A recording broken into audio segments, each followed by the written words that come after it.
Hey, welcome back. Jackson's War Room. Taking a look at Great Battles of Julius Caesar, Volume 4 from the Great Battles of History series. This is the Battle of Munda, which took place 45 BC in Spain. Pretty much the last battle of the Caesar Civil Wars between the old armies of the Republic and the Caesarian legions. This was actually Gnaeus Pompey, which was the son of Magnus Pompey, who had organized legions in Spain that were loyal to the Pompeians. And Caesar came on over to take care of him once and for all, and ended up actually doing that. So what's happening here so far since the last time I checked in? You can see the slow progression of the Caesar's legions moving up to the Pompeian line. The main points of contact, some skirmishers fighting in here. Lots of them are routed, heading off the map. We've got the biggest, I'd say the biggest area was the Numidian light cavalry. Caesar's allies came in and took out the 4 Roman cavalry units that were up here on the ridge, looking down as the approaching legions. Dispatched of them easily. They are now routed, and not a lot else. Caesar is trying to keep his legions together the best possible he can, keeping the units within range of their section commanders so they can give legion commands.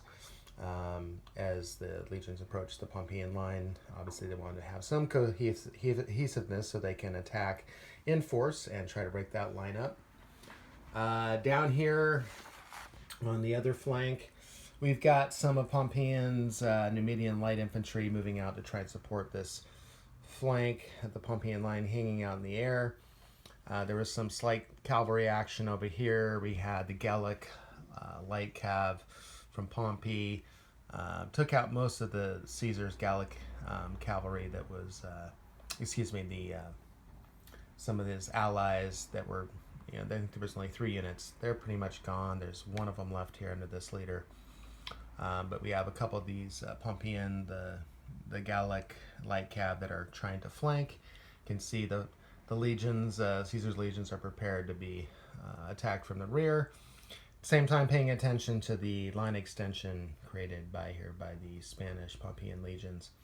So the big difference here in this setup is Caesar's legions are almost all of them are veterans, which means they have a TQ of 7, and there are some 8s mixed in here, just a few 6s, some 8s down here.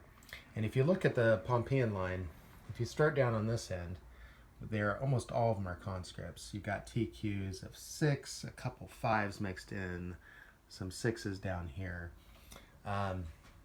Caesar is most concerned about this area here because this is where the Pompeian veterans and some of his other better units of TQs from 7 to 6 are concentrated, and Caesar is trying to keep all these units together so he can try and punch through here, because this is going to be the toughest spot, and obviously they're on the highest ground.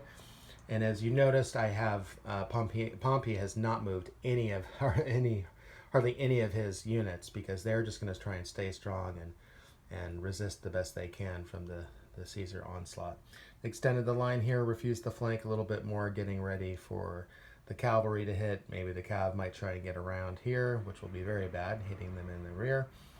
And down here in the center, same thing. Caesar trying to keep his legions together so that the tribunes can issue legionary commands and move them all at once, which is the real big challenge, trying to keep everybody in command. That is about it. Nothing too exciting. I expect a lot of action here in this next round. Lots of die rolling. Just a really quick look at the route points for the Battle of Munda. So for the Pompeian army, routes at 190, and Caesarian army routes at 230. Looking at 42 route points so far for the Pompeians and only 15 for the Caesarians. These are the Pompeian. You can see the Roman cav that was up there on that ridge over there, completely routed off. And some of the Gallic lancers as well, and skirmishers. So, I think Caesar's going to take probably This initial next round here is probably going to take some pretty good losses coming up the hill here and first slamming into these lines. Now, if these Numidians can get around and behind, that's going to cause a major issue, which could turn the tide of the battle. But I'm really interested to see what happens.